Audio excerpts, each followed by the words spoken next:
তুমি কি কখনো আয়নার সামনে দাঁড়িয়ে নিজেকে জিজ্ঞেস করেছ, কেন আমার জীবনটা বছরের পর বছর একই জায়গায় আটকে আছে? সব মানুষই চায় বদলাতে, সব মানুষই চায় ভালো থাকতে, কিন্তু মাস যায়, বছর যায়, ক্যালেন্ডারের পাতা উল্টায়, শুধু তোমার অবস্থার কোনো পরিবর্তন হয় না। তুমি কি কখনো ভেবে দেখেছ সমস্যাটা কোথায়? সমস্যাটা তোমার ভাগ্য নয়, সমস্যাটা হলো তুমি তোমার জীবনকে সেই একই পুরনো অভ্যাসের বৃত্তে বন্দি করে রেখেছ। তুমি প্রতিদিন সকালে ঘুম থেকে ওঠো একই দুশ্চিন্তা নিয়ে, একই আলস্য নিয়ে দিন পার করো এবং রাতে ঘুমোতে যাও এক রাশ অপূর্ণতা নিয়ে। এই চক্রটি ভাঙার সাহস তুমি পাচ্ছ না বলেই আজ তুমি যেখানে 5 বছর আগে ছিলে ঠিক সেখানেই দাঁড়িয়ে আছো।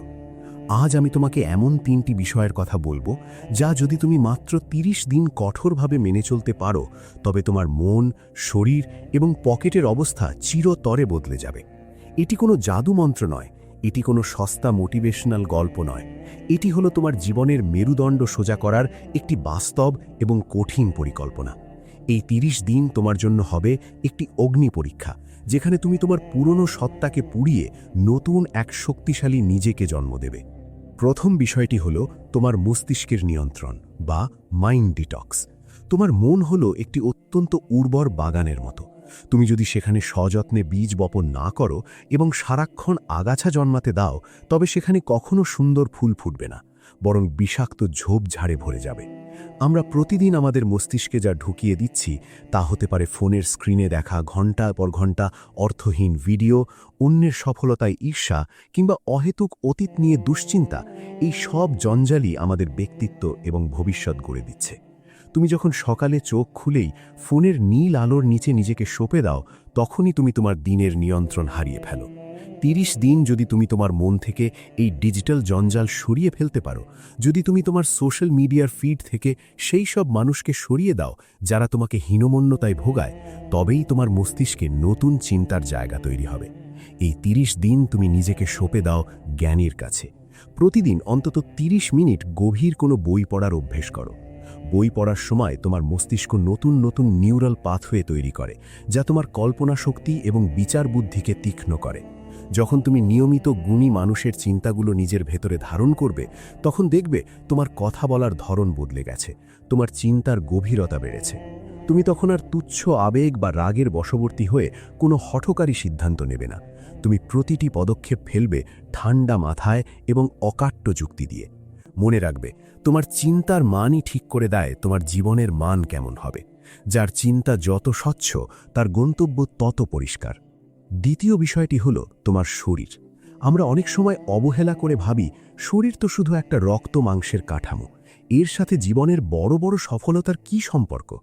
বন্ধু, তোমার শরীরই তোমার জীবনের সব স্বপ্নের এবং কাজের একমাত্র বাহন বা প্রধান ইঞ্জিন। তোমার ইঞ্জিন যদি ভেতর থেকে জরাজীর্ণ হয়, তবে তুমি যত বড় লক্ষ্যই স্থির করো না কেন, তুমি মাঝপথেই থমকে যাবে। তোমার শরীর যদি সারাক্ষণ ক্লান্ত থাকে, তোমার মন যদি সবসময় অবসাদগ্রস্ত হয়ে থাকে, তবে তুমি পৃথিবীর সেরা আইডিয়াগুলো নিয়ে এলেও সেগুলো বাস্তবে রূপ দেওয়ার শক্তি পাবে না। অলস শরীর কখনো ধারালো মস্তিষ্ক তৈরি করতে পারে না। এই 30 দিনের চ্যালেঞ্জে আমি তোমাকে ঘন্টার পর ঘন্টা জিমে গিয়ে লোহার ভার তুলতে বলছি না, আমি তোমাকে অলিম্পিক অ্যাথলিট হতে বলছি না।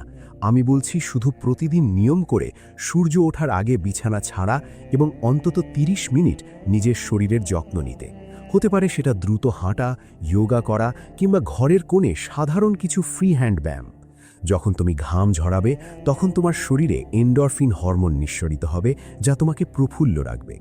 যখন তোমার রক্ত সঞ্চালন স্বাভাবিকের চেয়ে একটু দ্রুত হবে এবং তোমার ফুসফুসে ভোরের সেই বিশুদ্ধ অক্সিজেন প্রবেশ করবে, তখন তোমার মস্তিষ্ক যে অভূতপূর্ব প্রাণশক্তি পাবে, তা তোমাকে যে কোনো জটিল কাজের জন্য মানসিকভাবে প্রস্তুত করে তুলবে।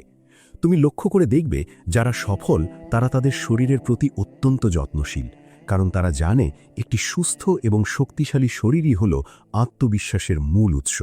যখন তুমি শারীরিকভাবে নিজেকে শক্তিশালী এবং কর্মক্ষম অনুভব করবে, তখন তোমার হাঁটা চলা, কথা বলা এবং মানুষের চোখের দিকে তাকিয়ে কথা বলার সাহস এক অনন্য উচ্চতায় পৌঁছে যাবে।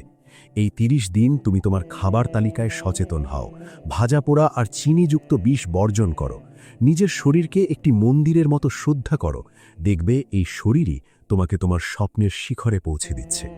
তৃতীয় বিষয়টি যা শুনলে অনেকেই অস্বস্তি বোধ করে কিংবা এড়িয়ে যেতে চায়, তা হলো তোমার অর্থ বা মানি ম্যানেজমেন্ট। আমরা সবাই টাকা আয় করার পেছনে পাগলের মতো ছুটি, কিন্তু সেই অর্জিত টাকা কিভাবে ধরে রাখতে হয় বা কিভাবে তাকে নিজের গোলাম বানাতে হয়, সেই বিদ্যা আমাদের অনেকেরই জানা নেই। মনে রাখবে, টাকা কেবল একটা সংখ্যা বা কিছু কাগজের নোট নয়। টাকা হলো তোমার জীবনের অমূল্য সময়ের এবং হাড় ভাঙা পরিশ্রমের ফসল। তুমি যদি মাসে 10,000 টাকা আয় করো আর বিলাসিতার মোহে পড়ে তার 12,000 টাকা খরচ করে ফেলো, তবে তুমি পৃথিবীর সবচেয়ে পরিশ্রমী মানুষ হলেও কখনো আর্থিক স্বাধীনতা পাবে না, বরং ঋণের জালে জড়িয়ে সারা জীবন অন্যের দাসত্ব করবে। 30 দিন তুমি একটি সাধারণ কিন্তু অত্যন্ত শক্তিশালী নিয়ম মেনে চলো। তোমার আয়ের অন্তত 20% তুমি শুরুতেই আলাদা করে সরিয়ে রাখো, যেন সেই টাকাটার অস্তিত্ব তোমার কাছে নেই। অপ্রয়োজনীয় কেনাকাটা, বন্ধুদের সাথে আড্ডায় অহেতুক খরচ কিংবা শুধু লোক দেখানোর জন্য কেনা দামি গ্যাজেট, এইসব ছোট ছোট বিলাসিতা থেকে নিজেকে 30 দিনের জন্য কঠোরভাবে সরিয়ে নাও। যখন তুমি দেখবে তোমার জমানো টাকার পরিমাণ ধীরে ধীরে বাড়ছে, তখন তোমার ভেতর এক অদ্ভুত মানসিক প্রশান্তি আর নিরাপত্তা বোধ আসবে। এই জমানো টাকাই একদিন তোমার দুঃসময়ের ঢাল হবে এবং তোমার বড় কোনো উদ্যোগের পুঁজি হবে। আর্থিক শৃঙ্খলা থাকলে মানুষের মেরুদণ্ড সোজা থাকে। তোমার এই ছোট ছোট ত্যাগ তোমাকে একদিন বিশাল প্রাপ্তির দিকে নিয়ে যাবে। যখন তোমার পকেটে টান থাকবে না, তখন তুমি অন্যের সামনে মাথা নিচু করা থেকে মুক্তি পাবে এবং নিজের শর্তে জীবন বাঁচার সাহস পাবে। অনেকে হয়তো মনে মনে হাসবে আর বলবে, মাত্র 30 দিনে কি সত্যিই একটা মানুষের গোটা জীবন বদলে যাওয়া সম্ভব? আমি তোমাকে স্পষ্ট করে বলছি, 30 দিনে হয়তো তুমি কোটিপতি হয়ে যাবে না কিংবা তোমার সব সমস্যা রাতারাতি ভ্যানিশ হয়ে যাবে না, কিন্তু এই 30 দিন যদি তুমি অনড় থাকতে পারো, তাহলে তোমার অভ্যাসের সেই কঠিন ভিত্তিটি তৈরি হয়ে যাবে, যা তোমাকে আগামী 30 বছর পথ দেখাবে। এই 30 দিন তোমাকে নতুন এক মানুষ হওয়ার মরণপণ লড়াইয়ে নামতে হবে।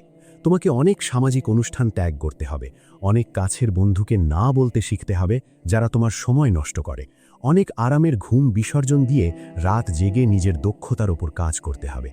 এই পথটি মোটেও মসৃণ নয়।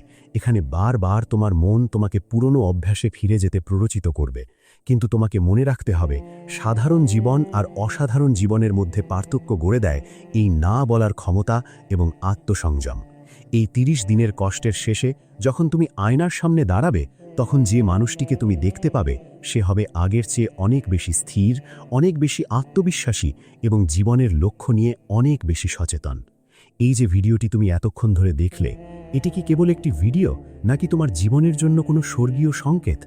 প্রতিদিন হাজার হাজার মানুষ এই ধরনের বার্তা শোনে, কিন্তু তাদের মধ্যে 99% মানুষই ভিডিওটি শেষ করে ফোন রেখে আবার সেই পুরনো নেশায়, সেই পুরনো আলস্যে ডুবে যায়। তারা শুধু স্বপ্ন দেখে, কিন্তু স্বপ্ন পূরণের জন্য প্রয়োজনীয় কষ্টটুকু করতে চায় না। আর তুমি কি সেই 99% দলেই থেকে যেতে চাও, নাকি তুমি সেই 1% মানুষের একজন হতে চাও যারা ইতিহাস গড়ে? তুমি কি সত্যিই তোমার জীবনকে, তোমার মা বাবার স্বপ্নকে এবং তোমার নিজের অস্তিত্বকে সম্মান করো? যদি তোমার উত্তর হ্যাঁ হয়, তাহলে কাল সকালের সূর্য ওঠার জন্য অপেক্ষা করো না, আজ রাত থেকেই তোমার মানসিক প্রস্তুতি শুরু করো। এই 3টি বিষয়কে, মন, শরীর এবং অর্থকে, নিজের জীবনের অবিচ্ছেদ্য অংশ করে নাও। 30 দিন পর যখন তুমি আবার এই ভিডিওটির নিচে ফিরে আসবে, তখন হয়তো তুমি আর আজকের এই হতাশ যুবকটি থাকবে না। তখন হয়তো তুমি তোমার বদলে যাওয়া জীবনের কাহিনী, তোমার সফলতার গল্প আমাদের কমেন্ট বক্সে অন্য হাজারো মানুষের অনুপ্রেরণার জন্য লিখে জানাবে। আমরা এখানে কেবল সুন্দর সুন্দর কথা বলে সময় নষ্ট করতে আসিনি, আমরা এসেছি একতাবদ্ধ হয়ে নিজেদের জীবনকে এক অন্য উচ্চতায় নিয়ে যেতে। আমরা চাই তুমি তোমার সীমাবদ্ধতাকে জয় করো। যদি তুমি মনে করো এই দীর্ঘ পথ চলায় তোমার একজন সাথী প্রয়োজন, তবে আমাদের এই যাত্রায় যুক্ত হও এবং এই পরিবারের একজন গর্বিত সদস্য হয়ে যাও। মনে রেখো, যখন তুমি একা লড়াই করো তখন তুমি দুর্বল হতে পারো, কিন্তু যখন আমরা একসাথে একটি লক্ষ্য নিয়ে লড়ি, তখন আমরা অপ্রতিরোধ্য। তোমার এই 30 দিনের কঠিন কিন্তু সুন্দর জয়যাত্রা আজ থেকেই শুরু হোক। নিজের ওপর বিশ্বাস হারিও না, কারণ তোমার ভেতরে যে প্রতিভা আছে তা তুমি নিজেও এখনো জানো না। ধৈর্য ধরো, পরিশ্রম করো এবং নিজের প্রতি সৎ থাকো। দেখা হবে বিজয়ের সেই সর্বোচ্চ মঞ্চে, যেখানে সবাই তোমার সফলতার গল্প শুনবে।